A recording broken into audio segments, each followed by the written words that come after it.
Imagine, if you will, a brisk October evening. The leaves are crackling, the smell of bonfires is in the air, and the wind is creating that chill that tells you fall is really here. You're excited because you anticipate spending an evening in a darkened theater, escaping your reality to experience another time and place. With that image in your mind, the Kirk Players welcome you to An Evening of Mystery, directed by Patrick Blake. If you're tuning in on October 3rd, 2020, we are streaming live. These 3 short plays will bring you twists, turns, and maybe even a little bit of madness. We begin our evening by taking you to a small town on the East Coast where the phrase, "it takes a village," is brought to a whole new level. We humbly present, for your viewing pleasure, My Dear Niece, written by William N. Robson.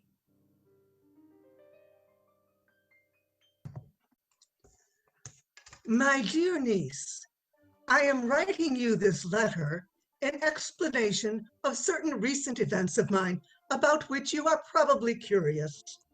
You will recall that it was upon your advice that I placed the advertisement in our local paper, and you will probably recall its text: widowed woman, genteel, some secretarial experience, drives own car, desires position of interest with reliable business house. Address: Mrs. Emily Rogers, Box 2B, or phone Hilton 22412.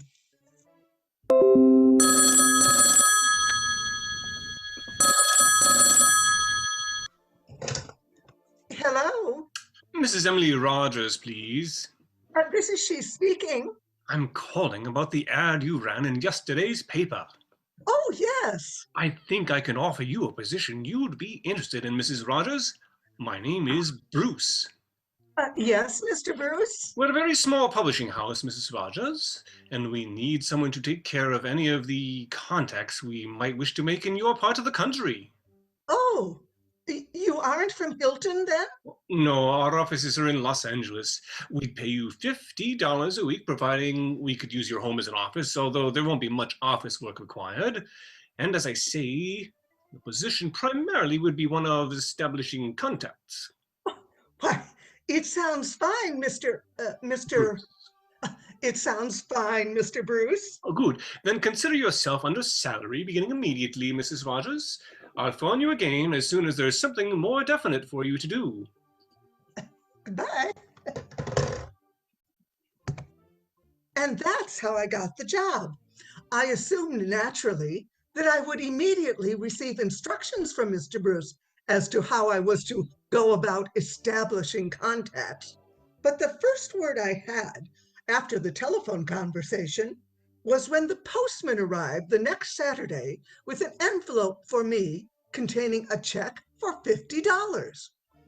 There was no return address on the envelope, and the check was a personal one, bearing no company name.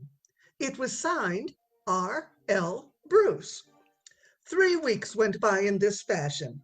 Each Saturday, I would receive the $50 check in the mail, and I began to wonder what I was being paid for when at last I heard from Mr. Bruce. I have your first assignment for you, Mrs. Rogers. I was beginning to wonder, Mr. Bruce. Oh, getting impatient, were you? Well, Well, this will keep you busy for a while. really? And Mr. Paul Stevens will arrive in Hilton this afternoon. He's one of our most promising new authors. Yes? Mr. Stevens has some rewriting to do on a novel we plan to publish in a few months.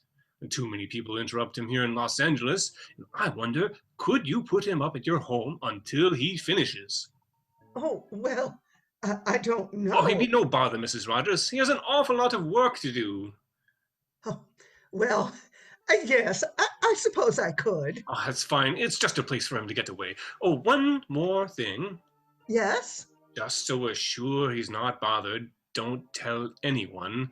He's staying with you. Oh,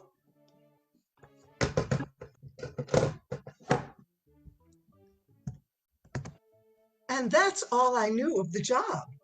A Mr. Paul Stevens would arrive in Hilton and phone me when he arrived, and I was to let him stay at my house until he finished a novel he was writing. It seemed ridiculously easy, but at least I would be doing something for my pay. It was quite late in the afternoon, nearly 5 o'clock, when the telephone rang.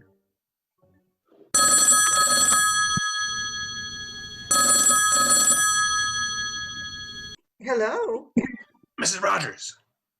this is Mrs. Rogers. This is Paul Stevens, Mrs. Rogers. Oh, yes, Mr. Stevens. I've been expecting your call. I wonder if you could pick me up. Of course. Oh, that's very kind of you. Uh, where are you? I'm at the corner of, the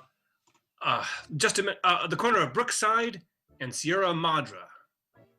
Oh, fine. The corner of Brookside and Sierra Madre. Oh, I'll be driving a black Buick coupe. Black Buick Coupe. I'll be watching. Bye. Goodbye, Mr. Stevens.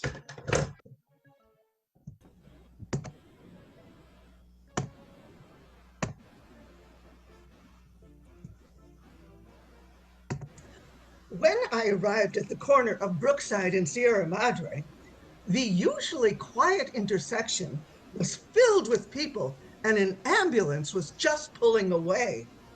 For all I knew, Mr. Stevens could be in it. Then I saw Officer Barnes in the police car. He would know. Good afternoon, Mrs. Rogers. What happened? Hit and run accident a few minutes ago. Oh, who was hit? A man, about 35, no identification yet. Was he badly hurt? He's dead. Oh, how awful. Yep. Well, I was supposed to meet someone, a gentleman here, a Mr. Paul Stevens. I'd be glad to call you when we get identification on him. Oh, would you? I'd be very grateful. I went slowly back to where I had parked my car. I was confused and frightened a little that the hit and run victim might be Mr. Stevens. And if so, how would I get in touch with Mr. Bruce to let him know what had happened to his young author? And then, just as I started my car, I heard someone tapping on the window. Yes? You, Miss Rogers. Yes? I'm sorry to have kept you waiting. I'm Paul Stevens. Oh, Mr. Stevens, I'm so relieved. Oh, please get in. The accident upset me. I was afraid for a minute it was you. It wasn't me. Oh, please get in. Oh, thank you.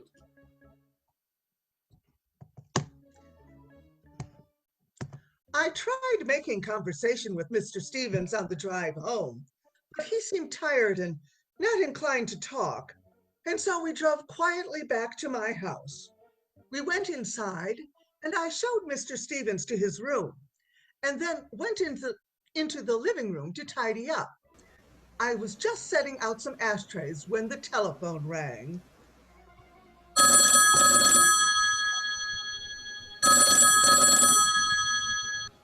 Hello? Hello, Mrs. Rogers. This is Officer Barnes. Oh, yes, officer. I'm glad you called. I wanted to tell you that I met Mr. I checked that identification for you. Well, yes, well, that's what I wanted to tell you, officer. Your name came up as Paul Stevens, all right. Oh. Yeah, he had a flyer on him, and that's how we knew. And he was wanted for a payroll robbery in LA, and he wasn't hit by a car, he was thrown from a car. He was murdered.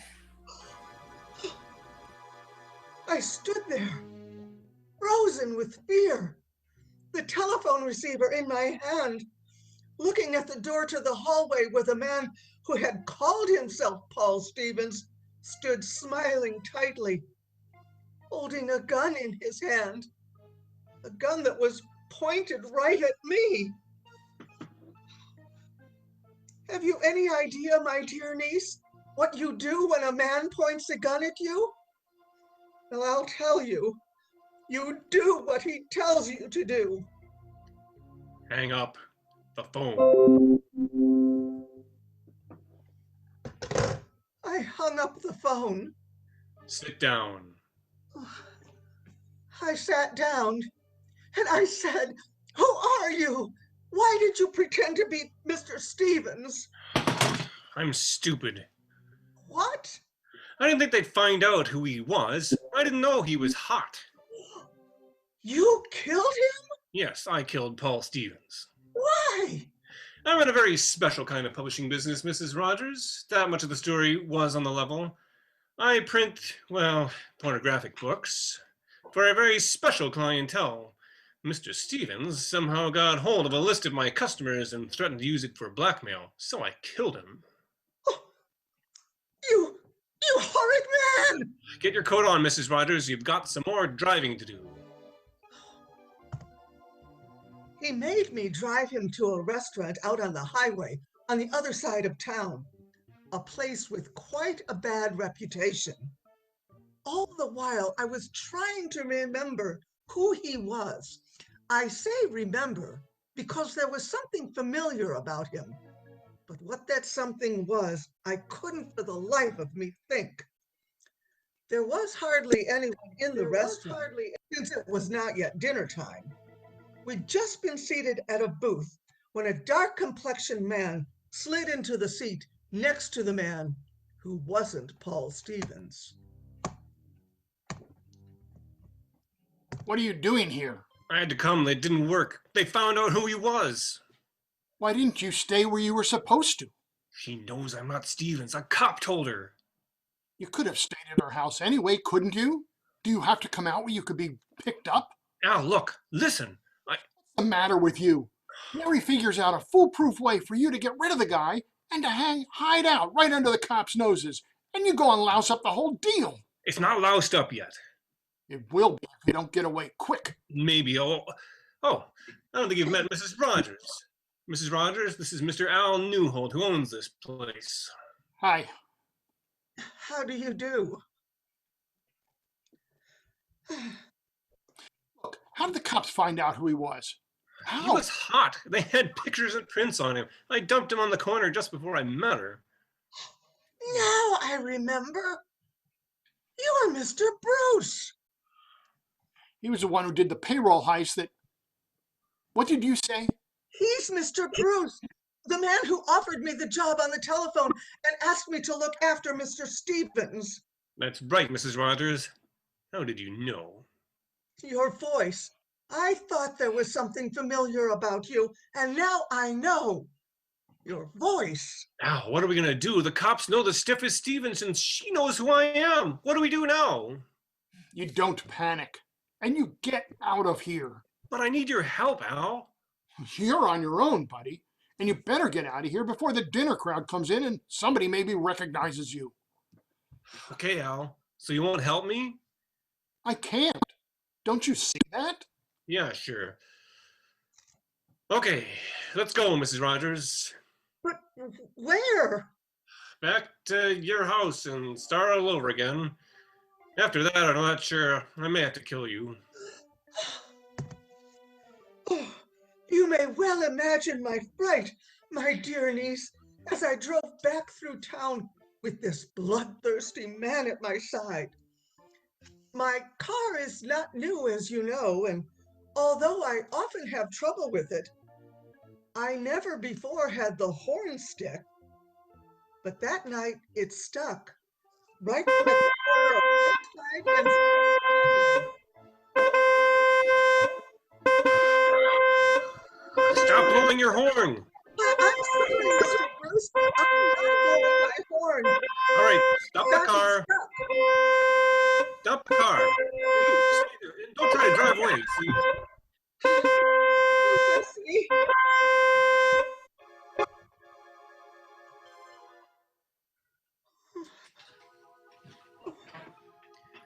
You got All right. you got Let's that get out of here. horn? The horn, huh? You got it fixed, Mrs. Rogers? Who's that? Oh, Well, good evening, Mrs. Rogers. Tell him everything's all right. You want me to fix that horn for you? oh, no, thank you, Mr. Myers. It's all right. Well, it'll only take me a second. See, you can use it. Never mind. Mr. Myers, this is Mr. Paul Stevens. Well, how are you, sir? Hi. Sir, hey, I see you pulled them wires to stop the horn. I usually take care of Mrs. Rogers' car myself. Yeah. Well, Of it makes me course. kind of feel funny when something goes wrong with it, Of course, yeah. I'll bring it in the morning, Mr. Myers. No sense you bothering Mrs. Rogers. I'll go with you along with you now if you'd like, and I'll take you home. It's not safe driving without a horn, and it won't take me long to fix, and I'll have you in the car first thing in the morning. Oh, I believe you said you wanted to show me the town this evening, Mrs. Rogers. Oh, Wouldn't you need the car? well, I was looking forward to the drive. You don't mind, do you? no, of course. Ah, You will pick up the automobile in the morning, Mr. Myers? Sure, of course. Thanks for your trouble, Mr. Myers. Yeah, I'm glad to help out. This is such a little town. And we all know each other and like each other too. Like to help each other out. That's so, Mrs. Rogers? Yes. Well, good night, Mrs. Rogers. I'm glad to have met you, Mr. Stevens. We drove on home. I tried to figure out why he chose me out of all the people who must have placed advertisements that day as the person with whom he would hide out. But by now I was convinced that Mr. Bruce had deliberately set out to murder Mr. Stevens for some reason and hide out in my house where the police would be most unlikely to look for him. But why my house? Why had he chosen me? When we got to the house, Mr. Bruce made me place a long-distance call to Los Angeles for him.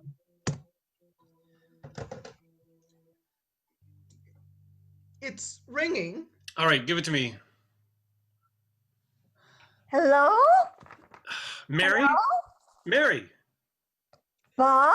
Yeah, look, meet me at Al's as soon as you can get here. Something's wrong. What's happened? Are you all right? Yeah, fine. I'll tell you more when you get here, but get here fast. All right, Bud. Well, you got any pets you want to feed before we leave? Where are we going? On a little trip. Don't answer that. It might be the operator calling back. She'll wonder. Okay, answer it. I'm right here. Hello? Mrs. Rogers, this is Officer Barnes. Say, oh yes, operator. Oh, yes, operator. Is he still there? Yes, operator. Okay, stall him a little. We're coming after him. Thank you, operator.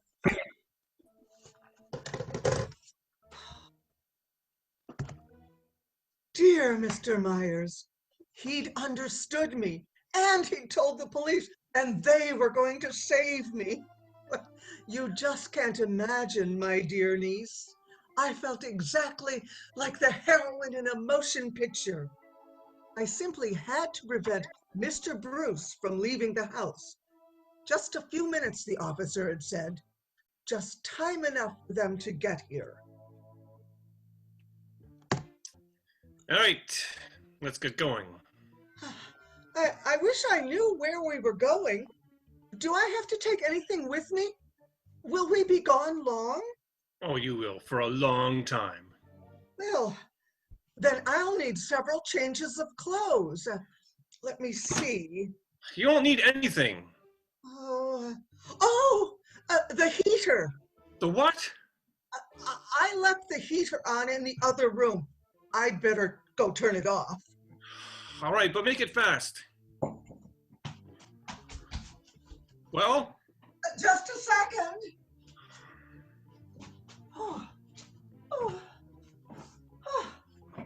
There. Now I feel better about it. Okay, now you ready? Yes. Now I'm ready. Mr. Bruce turned off the lights and opened the front door. It was quiet on the street, peaceful and dark. But I thought for a minute that I saw a figure move suddenly toward us in the shadow. I kept praying. I wanted the police to be here, not only for myself, but also because now the pieces of the puzzle had fit together. Now I knew the whole story, all of the whys and hows. Mr. Bruce motioned for me to go ahead, and I walked slowly toward the door. I could feel Mr. Bruce a few steps behind me. Then it happened. Hold him high, Bruce. Get down, Mrs. Rogers. Mrs. Rogers! Mrs. Rogers, are you all right? I'm all right. Oh, thank you. I'm all right. And there it is, my dear niece, the explanation I promised you. I felt as your aunt that I should tell you, Mary, how you happened to be in the county jail awaiting trial. When Mr. Al in the roadhouse first mentioned your name, I was suspicious, but not until Mr. Bruce made the phone call to you did I piece the story together. You had suggested the advertisement. Your husband answered it and employed me. Oh, if only you'd told me, my dear niece, you'd gotten married when you were in Los Angeles. After all, I am your only living relative, and I would have come to your wedding. Then this whole thing wouldn't have happened, would it? Because I would have known Mr. Bruce all the time. Let me know after the trial what your new address is to be, and I will continue writing. As always, Aunt Emily.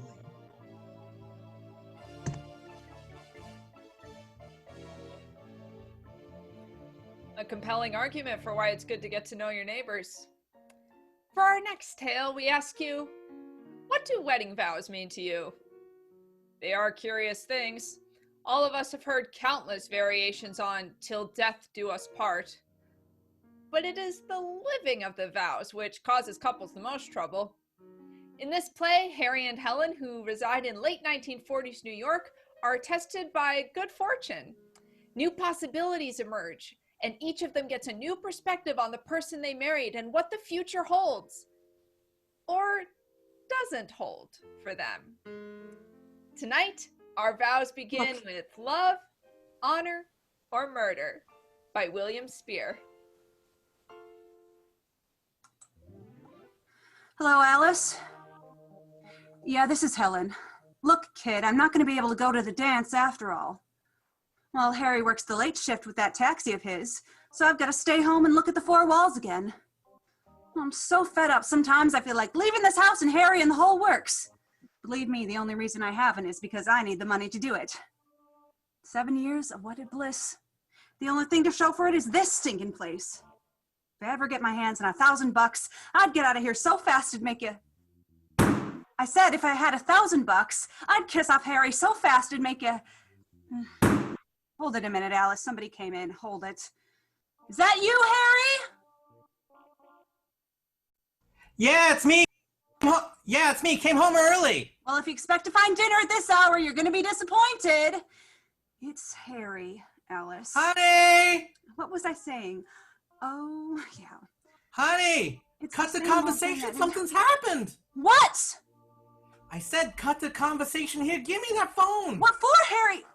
Alice, Helen will call you later. Goodbye. Big man. Baby, you know what I got here? $12,000. That's what I said, baby. $12,000. Are you out of your mind, Harry? Helen, I found this wallet in my cab just a few minutes ago. A wallet? Here, look inside. Open it up. Harry, $100 bills. And 50s and 20s and 10s, more than $12,000. $12,000? Now, is it all right to come home early?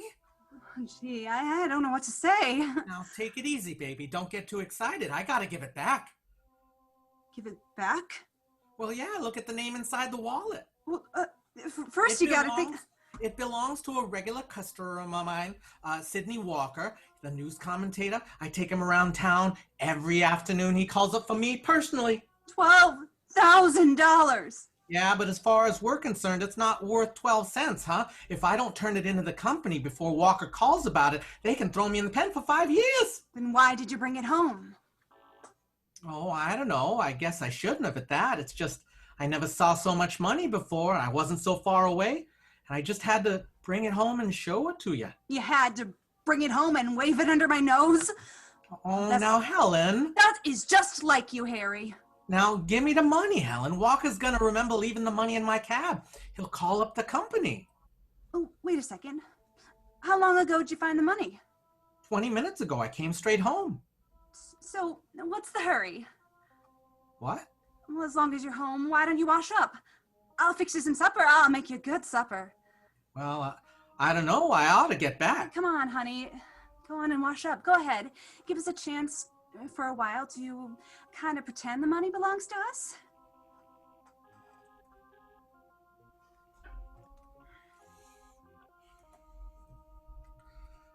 Gee, this coffee really hits the spot.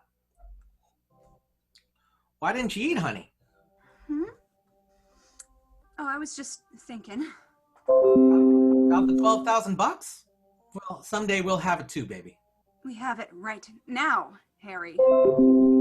Yeah, for about 5 more minutes. Well, I guess I better report in now. It's been almost an hour. Walker will be calling the company pretty soon. I want the money to be in the safe when he does. Will you give me the wallet, Helen? How do you know Walker will call the company?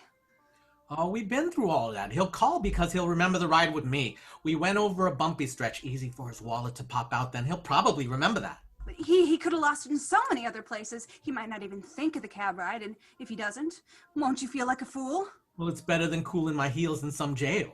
Well, I know what I'd do if I were you. What? I'd take the chance that Walker wouldn't remember, that he wouldn't call. I'd keep the money.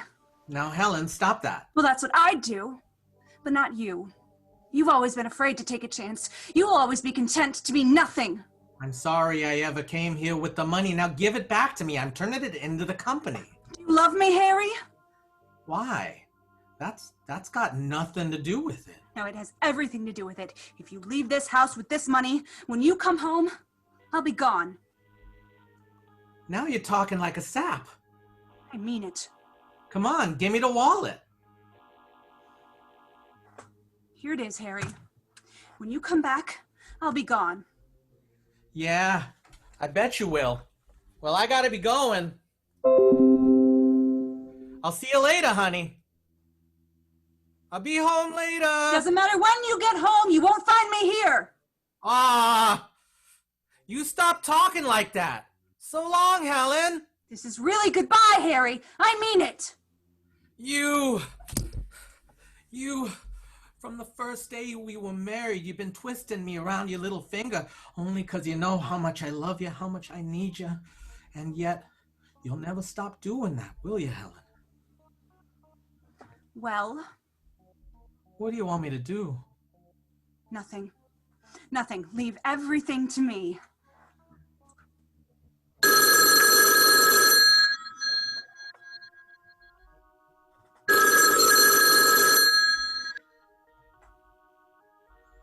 Fearless Cab Company.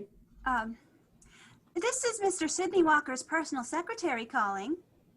Don't tell me that cab Mr. Walker ordered hasn't gotten there yet. I sent it out hours ago. Oh, it got here all right. It's not that. We're trying to locate Mr. Walker, and I just wondered if, by any chance, you might have heard from him? What? Oh no, if he got his cab all right, why should he have called us? Oh, of course, you're right. Well, thank you very much. Well, He hasn't reported anything yet. that don't make sense. 12,000 bucks is a lot of money, even for Walker. Give me the phone book. Who are you going to call now? Mr. Walker, of course. We got to find out why he hasn't reported losing his wallet. What? Oh, look, why don't you let me bring the money back? Maybe he'll give me a reward. He might even give You're me... not going to do anything. Let me see now. Here we are. There it is. You're going to get us in trouble, Helen. Know what I'm doing.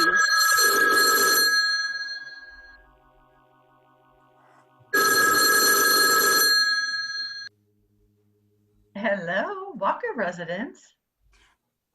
Hello. I'd like to speak to Mr. Walker, please. Oh, well, he's not in right now. This is Mr. Walker's housekeeper. Could I take a message? No, this is a personal matter. Where could I be certain of reaching him? Oh, well, nowhere until 10 o'clock. 10 o'clock?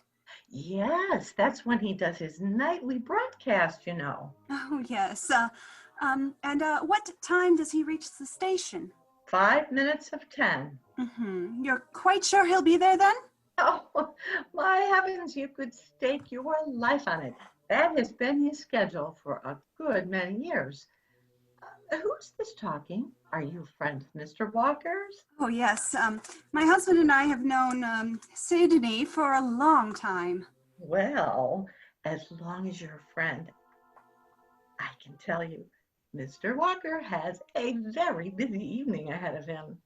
Oh? Yes, he lost his wallet an hour or so ago, and it contained a lot of money, enough for a payment on a house he's wanted. That's too bad. I do hope he finds it. Oh, he'll find the wallet all right. He's out looking for it right now. Well, does he have any idea where he might have lost it? Oh, yes, he certainly has. And he's mighty disappointed it hasn't been returned. He knows who found the wallet. Not exactly. The way he told it to me, he knows who should have found it, but he didn't tell me the rascal's name. I see. He's too kind and easygoing, that's what he is. He's always been that way. I'd have called the police and right away. Why hasn't he? He doesn't want to cause any embarrassment or hard feelings, you know. So first, he's going to look everywhere else he's been this evening. Mm-hmm. And if it still doesn't turn up? Well, he says that this fellow he suspects hasn't come by the apartment to return the money by the time he gets home, then he'll report it all right. Oh my gracious, here I am, gabbing away a mile a minute. I'm sure all this doesn't interest you. Oh, it does. Of course it does. Now, if we want to reach Sydney before he gets home, you say he will arrive at the radio station just before 10? At 5 minutes to 10 on the dot. Well then, we'll contact him there. Thank you. Well?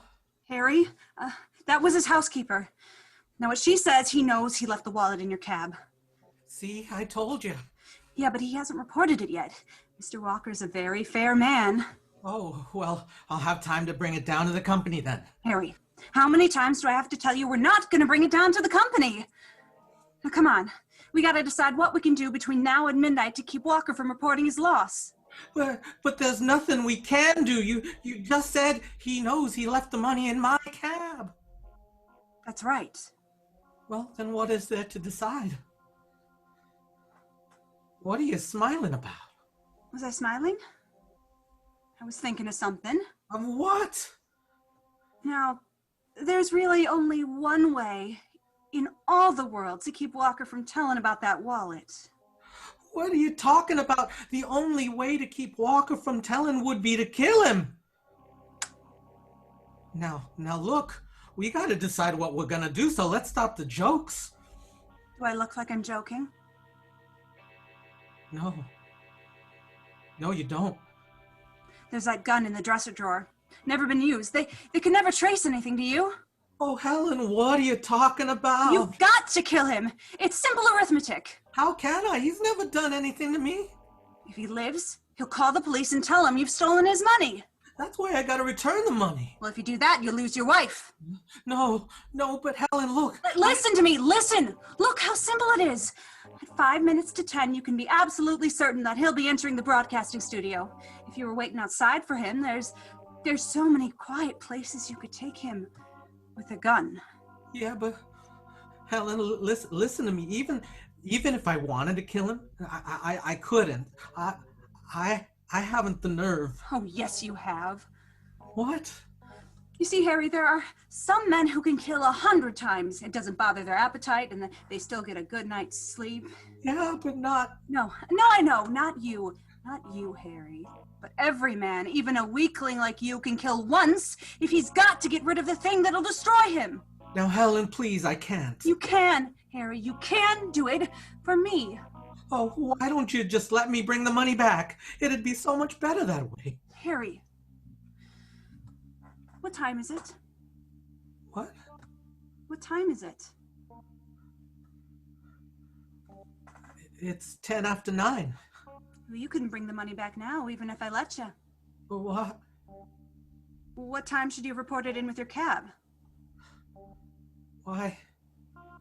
Oh, so that's it. See what I mean? If Walker reports his loss now, you're in trouble no matter what you do.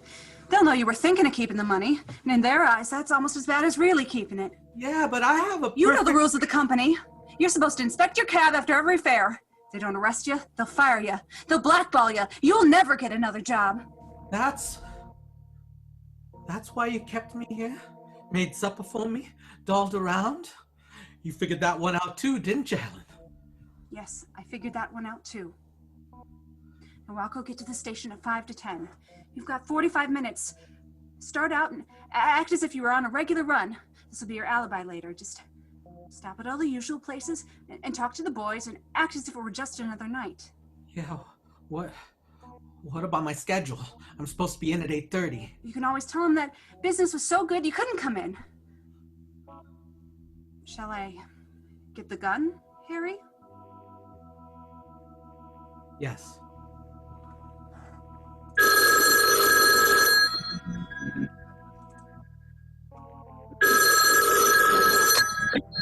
Harry, is that you? Beg pardon? I'm sorry, I thought it was my husband. What do you want? Oh, you must be Mrs. Blake, Harry's wife, huh? Yeah, what do you want? Say, have I talked to you on the phone before? Why? Your voice sounds kind of familiar. Well, you may have. Who is this? This is Dave Harris over at Peerless Cab Company. Peerless Cab Company. Yeah, say, have you seen Harry in the last couple hours? Why, no, he's out working. Well, he should have been through with his shift at 8:30.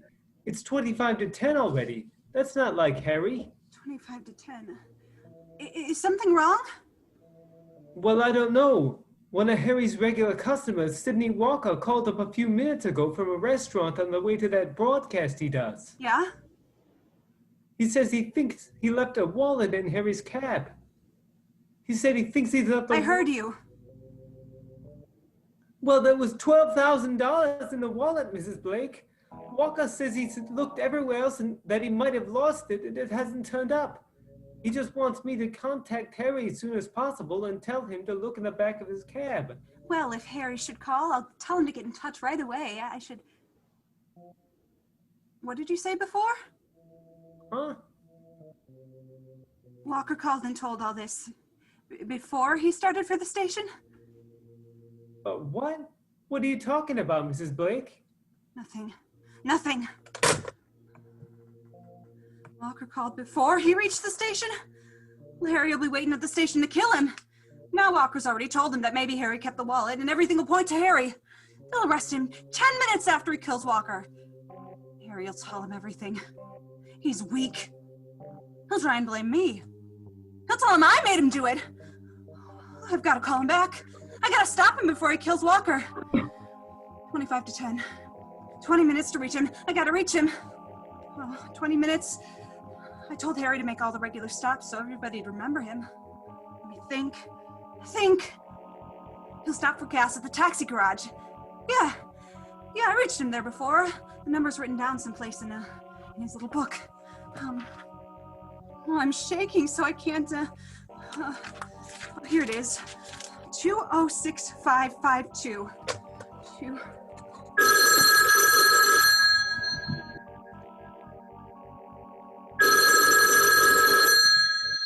Fearless Garage, Max speaking. This is Mrs. Blake calling, Harry Blake's wife. Yeah, Mrs. Blake. Has Harry been there yet? To get his gas, I mean. Why, no, he hasn't been in all night. Say, what's he been up to? What do you mean? Well, I just got a call from the main office to hold him here when he does show up. Look, Mac, Harry's always talked to you as friends. Why, sure. Well, he's in trouble. Terrible, terrible trouble. And I haven't got time to explain, but if I don't reach him right away, I don't know what'll happen. Well, I don't know what I can do, Mrs. Blake.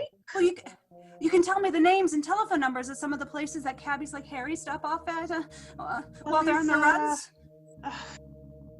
Sometimes the boys stop off at Kessler's Coffee Shop on 6th Avenue for coffee. What's their number? Wait a minute. It's 88570. State 8570. All right, where else? Oh, well, maybe if he had a few minutes to spare, he'd stop into Frank's Tavern on Washington Boulevard. I don't know the number there. Well, I'll look it up. Where else? Of course, he might go up to Union Headquarters to chew the rag with the boys. Union Headquarters, yeah. Where else?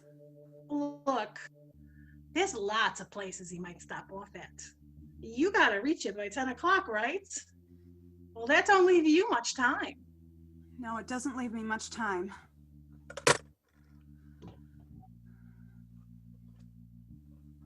I'm trying to locate Harry Blake. Has he been there tonight? He hasn't. Well, if he does show up, will you tell him to call his wife? Tell him it's very important. Are you sure Harry isn't in? Could you just kind of look around again? It's all right if you're sure, but listen, if he does drop in, tell him to call home right away. Harry Blake! Yeah, the cab driver. He was in your place? Just a few minutes ago. Well, can you call him back, please? It's terribly important. I know you're awful busy and everything, but... Hello? Hello? Hello? Oh, what am I gonna do? What am I gonna do? Gotta stop him. 15 minutes to 10. 10 minutes. Only 10 minutes. Oh, I gotta think. The radio station's on 6th and Main. That's 2 miles away. Maybe I could get to Harry before Walker reaches there. I gotta try. I gotta stop him.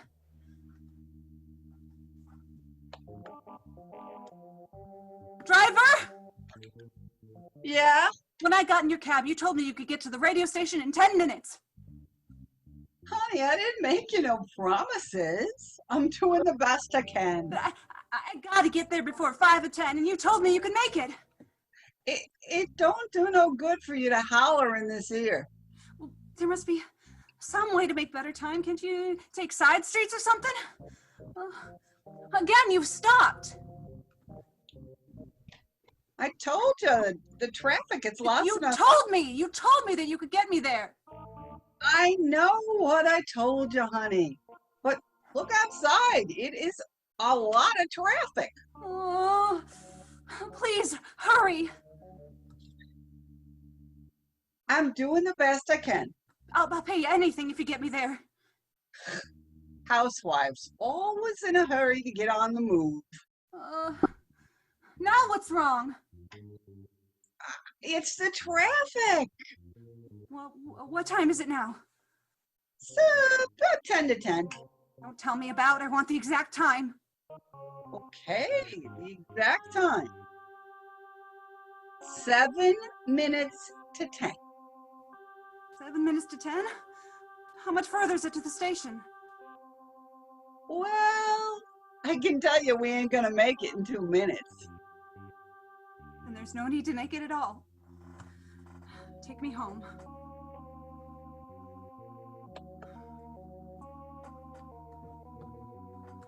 Just a minute or two before 10. They'll be coming home soon. One to hide under the bed. whimpering like a dog. They'll trace the killing to him fast enough. They'll come here, they'll take us both away, and the money too. The money. The money too. Wait a minute. Why should they come here? Why should they get the money? Why do I have to take the blame for what he did? I didn't commit the murder. Maybe I could get away. They wouldn't look for me too hard, yeah.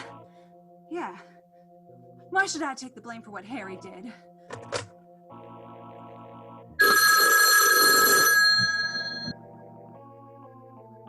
Police department speaking. I want to report a murder. What's that? It's too late to stop the murder, but you can still catch the killer. Wait a second. Now, just who is this killer? His name is Harry Blake. He drives a taxi cab. The taxi number is 365. And you should find him somewhere around the radio station. And just who did he kill? he killed Harry? Then Helen, go on. Finish your conversation. How'd you get back here so soon? A good cabbie can make time when he has to. You killed him? It's just after 10 o'clock. Turn on the radio and find out. Oh, you're talking on the phone. Let me get the radio for you. Harry. Well, the police are coming for you. They'll catch you, Harry. Did anybody see you? Good evening. This No. is Sidney Walker. I don't want to hear it. Turn it off. Tonight, I'm going to bring you a report on a recent interview I had with one of the most prominent stock dealers in America. When I tell you his story... You couldn't do it after all. I should have known. I should have known. I actually thought you went through with it. You didn't have the nerve. I know. I didn't kill him, but I did have the nerve. What? Sit down. You gave me the nerve. That pep talk before I left, it was very true, you know. What are you talking about? You remember. Even a weakling like me can kill once. If he's gotta kill to get rid of the one thing that'll destroy him. Those were your very words. Then why didn't you kill Walker? Because I got to thinking about what you said, how right you were, and the more I thought about it, the more I realized What? that I was headed in the wrong direction. Put that gun away, Harry! In order to rid myself of the one thing in the world that can destroy me, I had to come back here to you, Helen. Hello? Hello? What happened there? Hello? Hello. This is the police department, isn't it? I heard her speaking to you as I was opening the door. Yeah, sure. It's the police department. What's going on there? What were those shots? Wasn't my wife reporting a murder? Yeah, she was. She gave us all the information. Except she didn't tell us who was going to be killed. Oh. Well, you see, officer, until this very moment, she really didn't know.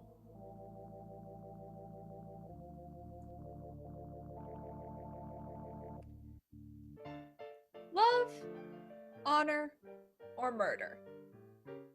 Now we know which of the three Helen and Harry each chose. And their answers didn't exactly line up, did they? From New York in the recent past to Paris in the 1890s, we traveled to meet Madame Laurie, who lives happily in a beautiful White House on the Seine. Ladies and gentlemen, there are two kinds of stories. There are those you could take to bed with you, that relax you and give you peace of mind. And then, there are the other kind. Our final tale tonight is the other kind. Our tale unfolds through entries in Madame Laurie's journal. The journal chronicles the journey from contentment to fear and from wariness to... Well, I'm getting ahead of myself. We conclude our presentation this evening with The Horla by Guy de Maupassant.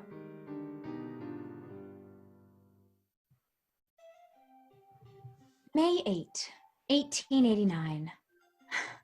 What a lovely day it was.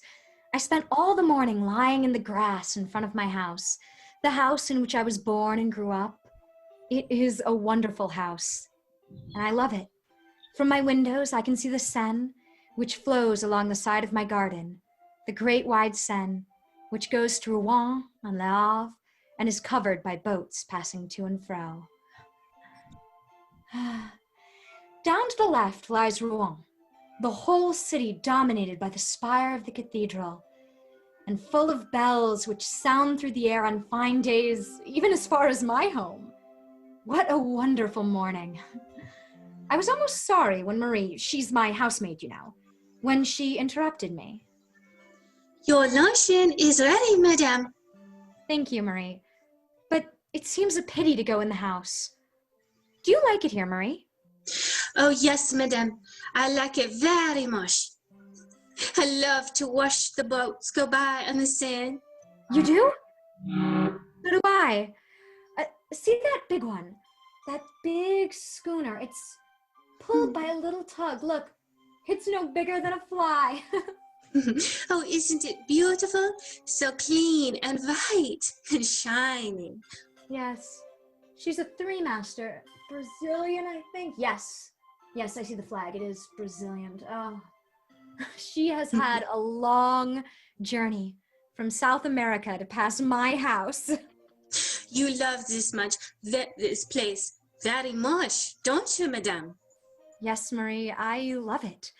I can feel those deep roots which attach a person to the soil on which her ancestors were born and died, to the villages, to the atmosphere itself. And you don't know what I'm talking about, do you, Marie? No, madame, but I do know that if you don't come into the house soon, your luncheon will be cold. All right, Marie. I'll come in. May 12. For some reason, I've had a slight feverish attack for the last few days, and I feel low-spirited and ill. I have continually a horrible feeling of impending danger, an apprehension of some coming misfortune or of approaching death. I've never experienced anything like this before. If it continues, I think I will have to see my doctor. I told you. Okay, your pulse is a little rapid and your eyes are a trifle dilated, but overall you are in splendid condition. But, doctor, why is it then when evening comes on, a feeling of oppression seizes me, just as if night concealed something horrible?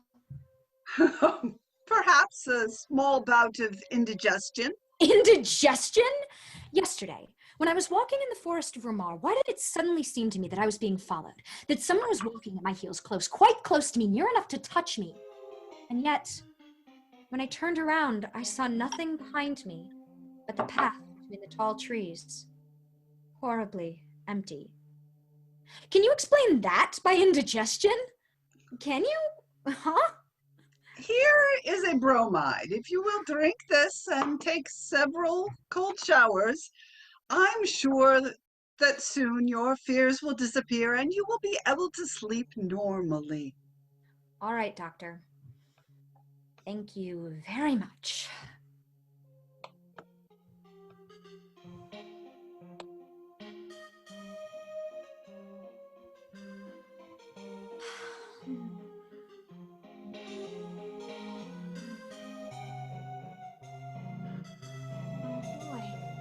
No.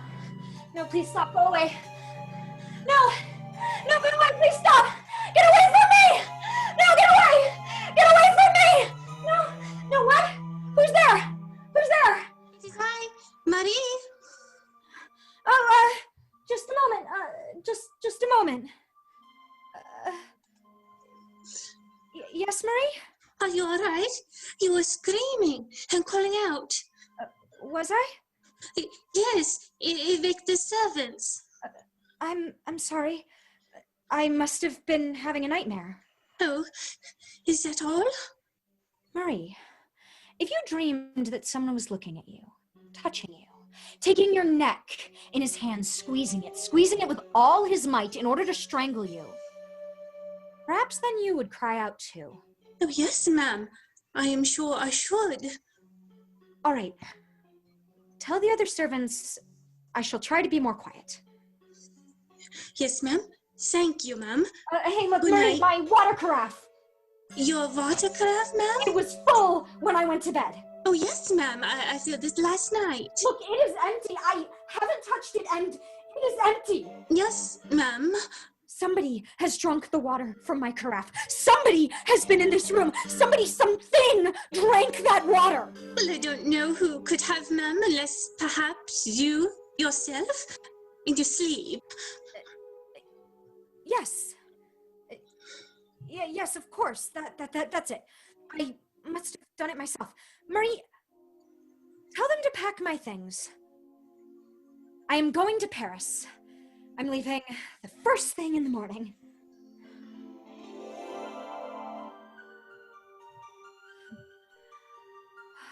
July 12th, Paris. I must have lost my head during the last few weeks. At home, my mental state bordered on madness, for I had believed, yes, I had believed, that an invisible being lived beneath my roof. How perfectly ridiculous it all seems now. 24 hours in Paris have completely restored my equilibrium. Tonight, I am going to dine at the house of my cousin, Madame Sable, and Dr. Parent is going to be there. She's the famous specialist for nervous disorders. I shall ask her, and I'm sure she can finally put my mind at rest about this silly hallucination.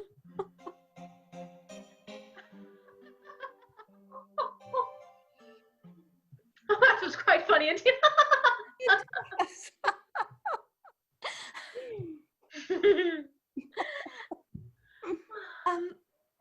Dr. Parent, I have been wanting to ask you, have you ever known of a case where a person feels that she is, how shall I put it, not entirely in command of her own soul? Oh, it is curious that you should ask me about that now. Curious, why? Because now, only now, in 1889, after all these years, we are on the verge of discovering one of the most important secrets of nature. Ever since man has thought, he has felt himself close to a mystery which has been impenetrable to his gross and imperfect senses. Whatever are you talking about, Dr. Parent? Oh, apparitions, my dear Madame Sablé. Invisible spirits. You doctors, you're always being mysterious. Not at all. For more than a century now, man has seemed to have a presentiment of something new. Mesmer and others have put us on an unexpected track, and we have arrived at some really surprising results. Oh, you're just trying to frighten us. Not at all. If you think so, would you like me to send you to sleep, madame? It would be a novel experience. If you could do it. If I can, it will answer your cousin's questions. Yes, it certainly would. Now, madame, if you will just sit back in this easy chair. So now, you must let your mind go blank and stare fixedly in my eyes. That's right. You are going to sleep. You are going to sleep. Sleep. See how her eyes are becoming heavy?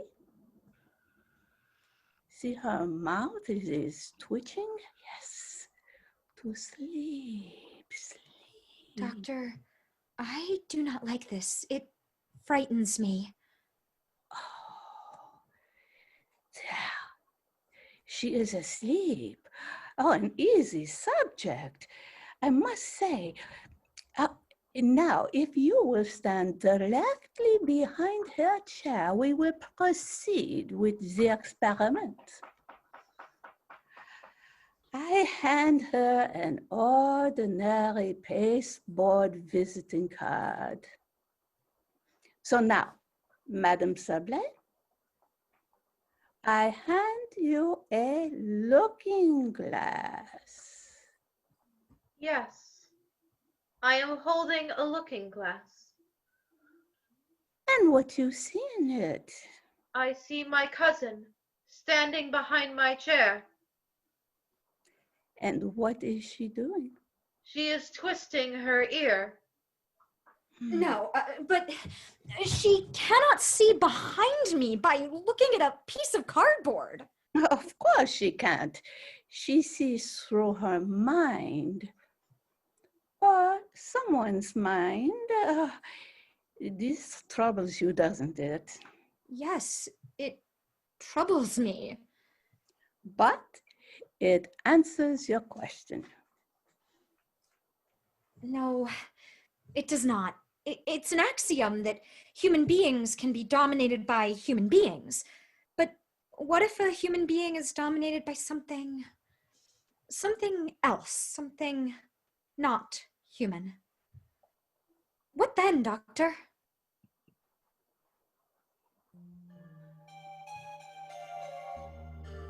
August 6th. I am back at home. I know now it is useless to struggle. Somebody possesses my soul and dominates it. Somebody orders all my acts, all my thoughts. I am nothing except slave and terrified spectator of all that I do. Who is he, this invisible being that rules me, this unknowable spirit, this rover of a supernatural race? He must have a name. He has. I feel it. Someday it will come to me. Oh, if only I could leave my house, go away, escape, and never return. But I cannot. This being I cannot call by name will not let me. I am helpless. What can I do? What can I do?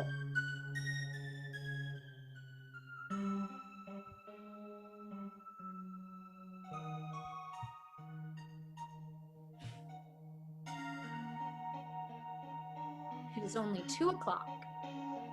The whole night is before me. Oh, how still it is. And the stars, how bright they are. Who inhabits those faraway regions, and what do they know that we do not know? Will not one day some of them appear on our earth to conquer it? So weak, so defenseless. What was that? I heard the rustle of paper, yet there is no wind. Absolutely no wind. That book, the one on the table, there under the lamp. No, it's incredible. A page has turned. The page lifted itself up and fell down upon the others as if a finger had turned it over. My armchair appears empty. No, it isn't. He is there. I know he is, sitting in my place, and he is reading? I cannot stand it anymore. I will grasp him. Get back here! No! No! Get away! He ran away. And the window closed behind him. He is afraid of me? Afraid of me? What do you call yourself, you evil shade? Whatever it is, someday I will catch you and I will crush you!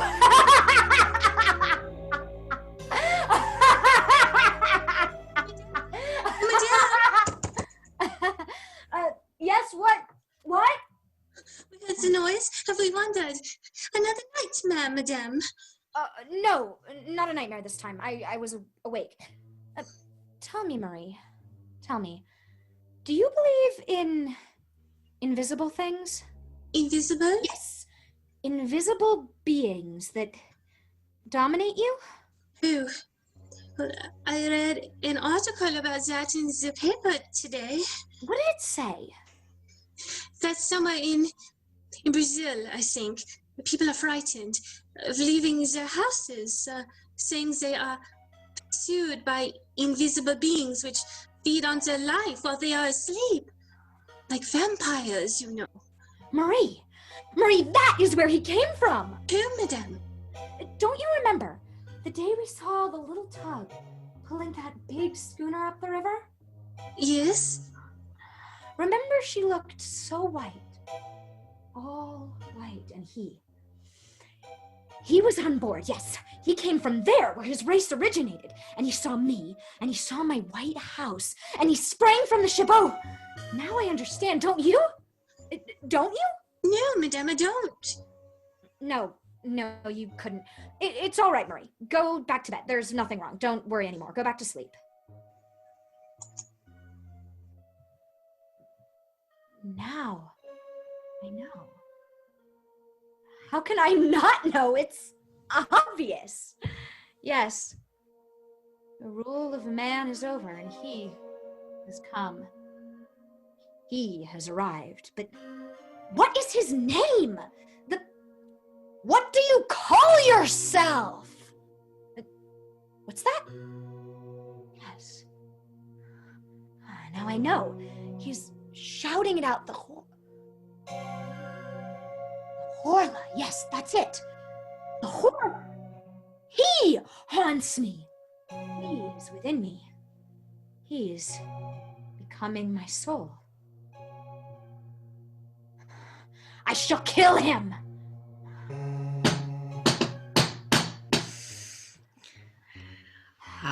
There, madame, the iron shutters on the windows and the doors are complete.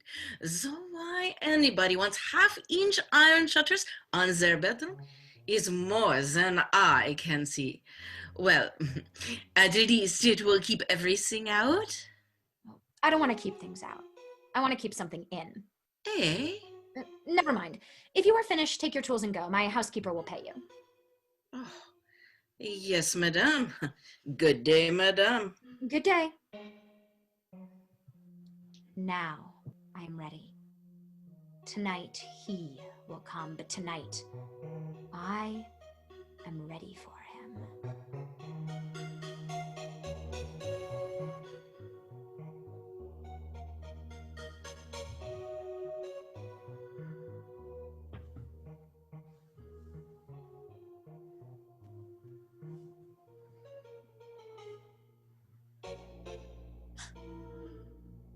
He's here.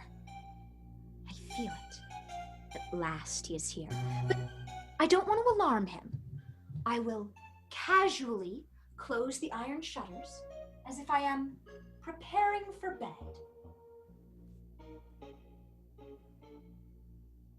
Now, I will start to close the iron door as if I am shutting myself in for the night. But instead of shutting myself in, I will shut myself out. It will be done. He will be inside. He cannot escape. I'll go downstairs as fast as I can run, but first, oh, the candle is still burning. Fire. That will take care of him. Fire!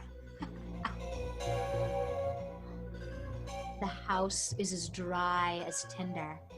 It won't take long. See? The flames are reaching the ceiling already. I better get out of here before I burn myself up, too. Here. I can watch from here. How slow the house is in burning. You don't suppose... No. There. A tongue of flame coming out the window. And another. And another. And another. See it burn. My house. My beautiful,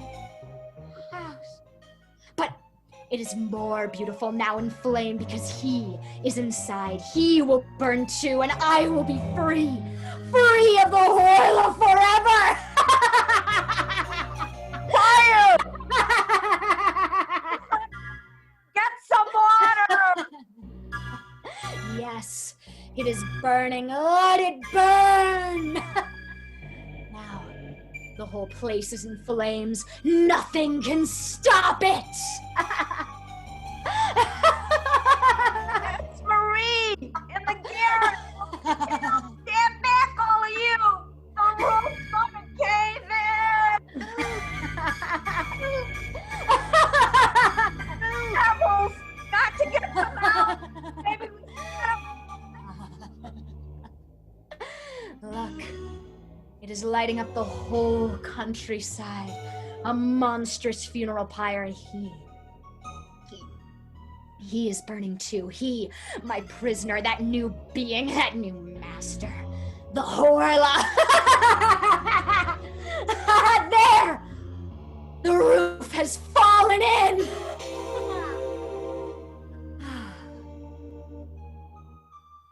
It is over. That is the end. For him. He is dead. Yes. But is he dead? No. A spirit would never fear premature destruction. But we fear it. All our human terror springs from that, and then, after man, what? The Horla. Yes, after us, who can die any day by any accident, comes he, who can die only at his own proper hour because he has touched the limits of his existence. He is not dead. What can I do? What can I do? There is one thing I can do. I can destroy myself. Yes, I must destroy myself.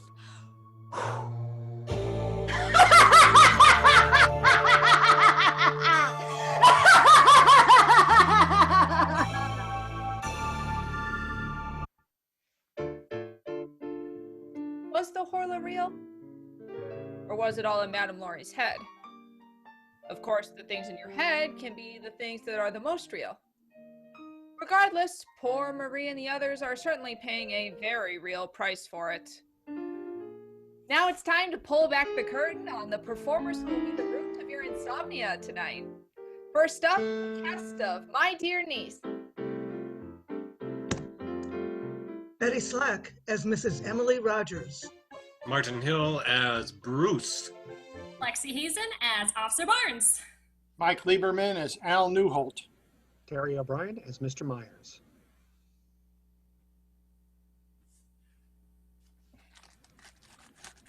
Thank you, My Dear Niece. Next up, the cast of Love, Honor, or Murder.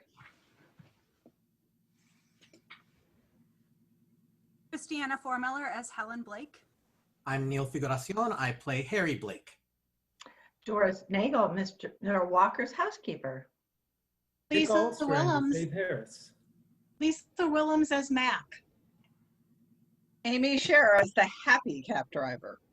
And Martin Hill as Sidney Walker. Natalie Lavoie as Police Sergeant. Thank you, Love, Honor, or Murder. Last but certainly not least, the cast of The Horla.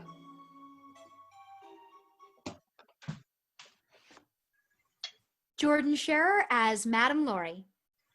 Marilee Raciniak as Marie. Amy Scherer as the doctor. Monica Stark as Madame Sable. Barbara Salvaggio as Dr. Parent. Susie Hill as Black the Ironworker. Bev Carnes as Person at the Fire. Thank you, Horla. And a special thank you to our accompanist, Stephanie McCullough.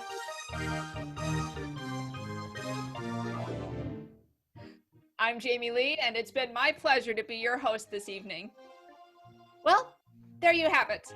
The Kirk Players hope you have enjoyed our evening of suspense and invite you to return in December for The Humankind, directed by Megan Lane. Good night, and have pleasant dreams. If you can.